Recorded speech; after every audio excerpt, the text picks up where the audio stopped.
Olá pessoal, tudo bem? Mais um MGF5, né?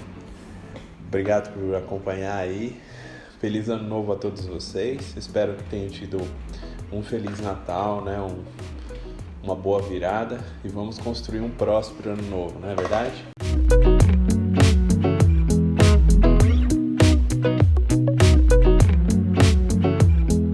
Vamos começar a pauta desse ano, né? Dia 1º de janeiro é oficialmente empossados vereadores eleitos em todas as cidades do Brasil, e que Maringá não foi diferente, né?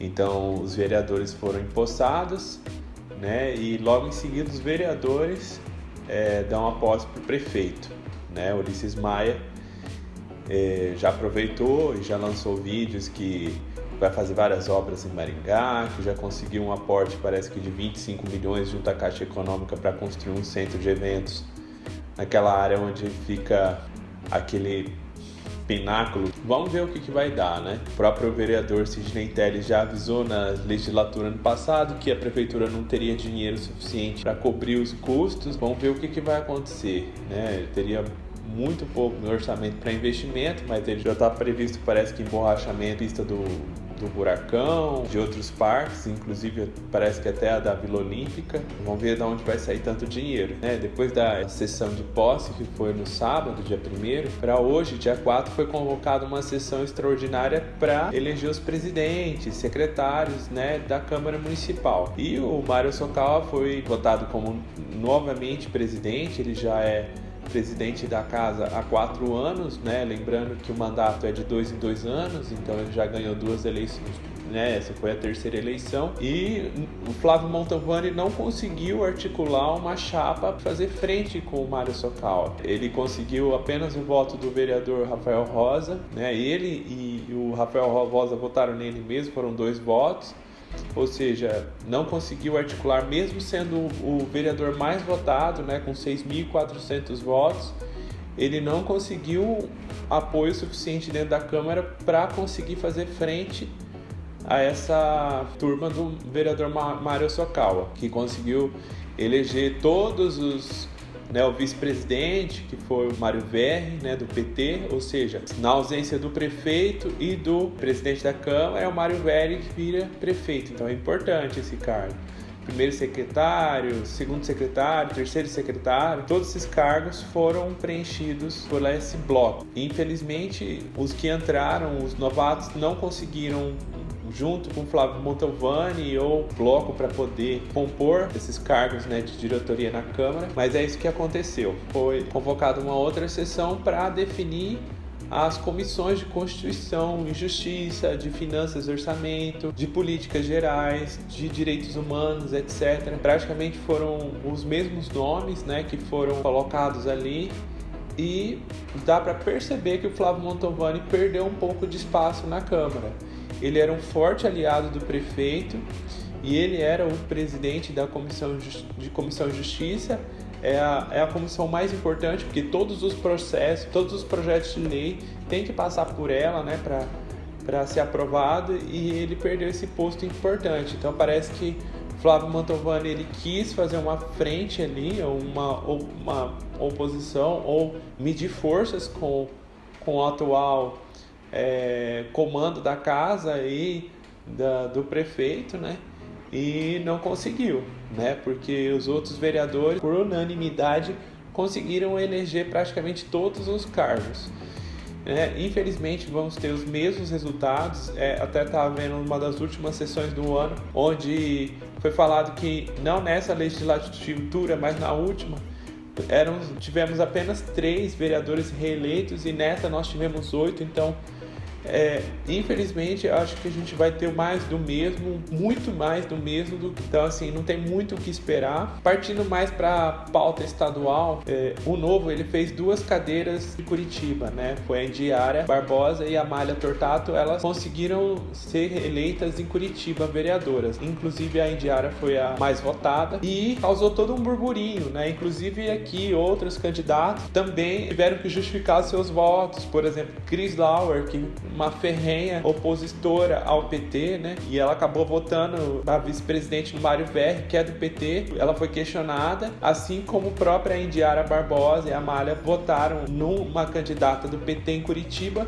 Conseguiram, a Amália, por exemplo, conseguiu o cargo de corregedora da Câmara Municipal de Curitiba. Muito importante. Ela que fiscaliza os próprios vereadores, né? Os colegas. Não sei se vocês já ouviram falar, mas na política existe uma máxima, né? Que é a arte do possível. A gente precisa dialogar com todos, lógico, sem perder os nossos princípios, né? Princípio a gente não negocia, mas conversar, dialogar a gente precisa, porque os projetos são aprovados por votos e maioria de votos, e dependendo da importância do projeto, ele precisa de uma imensa maioria, de muitos votos. Então, assim, não adianta ficar só esbravejando e batendo boca com todo mundo, que uma hora você vai precisar de votos para aprovar, para fazer alguma coisa dentro da Câmara, né? Não só ser praticamente um informante, né, das coisas que acontecem lá dentro, mas ser realmente um agente transformador, muitas vezes até que impede as coisas ruins de acontecer. Em Curitiba, a Indiara e a Amália, eu acredito que tiveram essa vitória importante de entrar e perceber o que está acontecendo e se posicionar, e nesse posicionamento conseguir cargos importantes, o que não aconteceu com os vereadores novatos aqui em Maringá. Tanto a Indiara quanto a Amália em Curitiba são novatas, e os novatos aqui em Maringá praticamente nenhum conseguiu cargo de relevância. Fica essa dica aqui para os nossos vereadores aqui de Maringá que não conseguiram nada. Infelizmente, a gente vai ver mais do mesmo, CPIs que não dão em nada. Então, assim, não adianta a gente ficar esbravejando. Política se faz pela maioria, né? Pelo menos na democracia é assim, né? Em ditadura é diferente.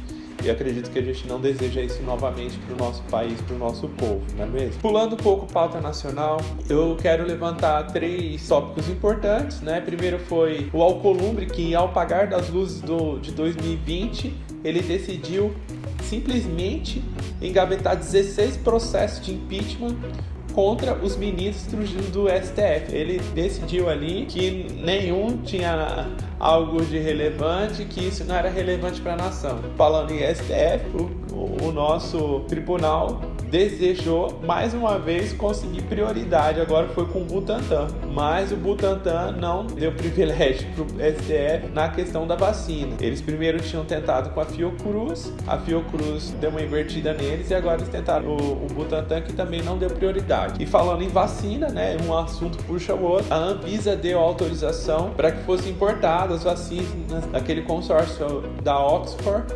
AstraZeneca, que também é a Fiocruz que ajudou a desenvolver, deu grande contribuição para a consolidação dessa vacina, mas o porém, ela é produzida na Índia, e por ela ser produzida na Índia, a Índia boicotou essa importação para o Brasil.